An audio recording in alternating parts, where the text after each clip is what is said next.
Pinili kong lumayo. Sa pagkakataong to, alam ko sa sarili ko na matagal ko nang pinanghahawakan ng pangakong hinding-hindi na ako iibig sa mas bata sa akin.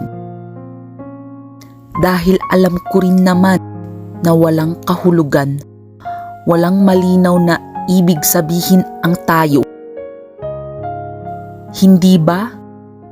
Pero siguro sa puntong to, kailangan ko nang masanay na hindi na ikaw yung unang taong nakilala ko. Nawala na yung ikaw na araw-araw sweet sa akin. Wala na yung tayo na magkausap ng buong buo. Wala na yung ikaw na nagsasabing I love you sa akin.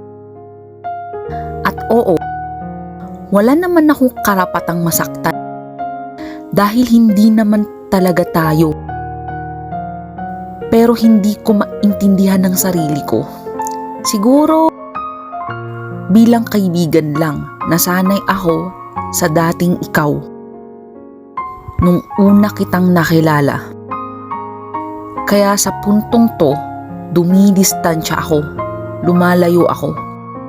Kasi nagigilty ako, pakiramdam ko kasalanan ko.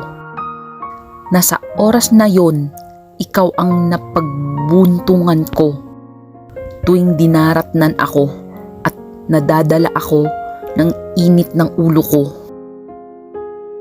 Pero kahit ganon, salamat. Dahil kahit panandalian, ipinaramdam mong may taong kayang umintindi sa akin.